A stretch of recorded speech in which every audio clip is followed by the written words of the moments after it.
So when I was talking about the changes, that there's, I guess, in my opinion, I notice a lot of guys don't really go for, I was going to say, well, we seem to be losing things like double legs. We hear Gagey talking about it's too much energy. Dillashaw stuff, they really seem to go for the grab on a hip lock and toss from there. I was going to say, we seem to be moving away from that completely into this Greco-Roman. And then this weekend we have Glover Teixeira win the belt out of nowhere, doing exactly this blueprint of pinning people up against the wall and taking them through.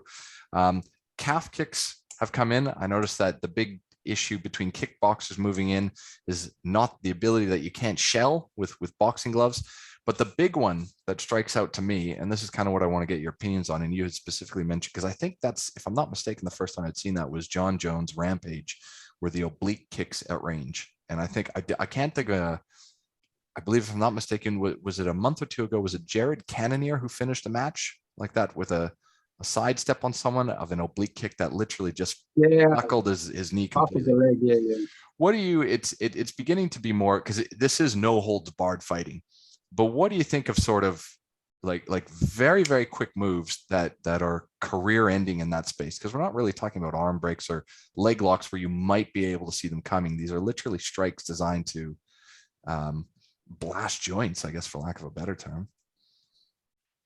Look, I really don't think they're as great a risk as people make out to be. I do think they're risky, but look, getting kicked in the head is risky.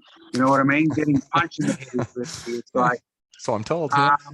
I don't want to see an over watered down version of the sport. You know, you saw what happened with Jacare and his arm. Yes. When the guy transitioned suddenly into the arm bar, that went that on quick. We've seen guys with leg locks that just come on in seconds. Obviously, you know, Palahares is a well-known leg locker in that regard. And look, it's just part of the sport. And again, it's something that I think is, if you're a smart fighter and you're aware of it and you follow certain principles of fighting, you can deal with it. It's like I've seen lots of people deal with the kicks without issues, and then I've seen people struggle with it. But then I see the same thing. I see some people get taken down, get back to their feet easily. I see some guys get taken down and have no idea what to do with their back. It's just, it's up to you as the fighter or the coach, molding their fighter to ensure that they understand what the skills that they need to develop are, what the risks are, and how to kind of mitigate that. And if you're going to be fighting Jones, you should be looking at tape. You should be working out a strategy for the oblique kicks that are going to be coming. It would be no different than if you were facing Khabib and you wanted to deal with his wrestling. There would be no difference if you were dealing with elbows from, you know, Matt Brown.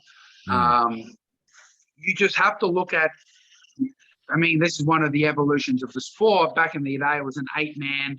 You'd jump in there, you'd fight whoever it was, and you just had to use your skills. You didn't worry about your opponent's skills, where now today it's more of an evolved, developed sport where the same as football and soccer and rugby.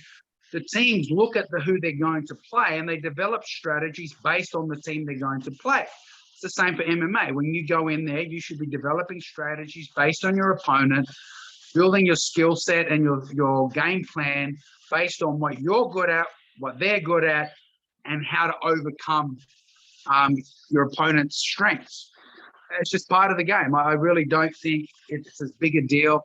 You know, I've fought with head stomps, head kicks on the ground, and, you know, they're considered dangerous. But when you're not aware of it, you put yourself in a situation where you could get head kicked a lot. So people go, oh, I could knee him in the head, I could kick him in the head. It's because he doesn't have to defend again. He doesn't need to be aware of it. Once you're aware of it, you train for it. When I fought Frank Shamrock in K1, there was, you know, stomps and kicks on the ground. When I fought in the Valle Tudo Open, there was stomps and kicks on the ground. You just adjusted your game plan, your skill set, your strategy, based on what the rules are, what your opponent was capable of, and you turned up to fight. Yeah, fair enough.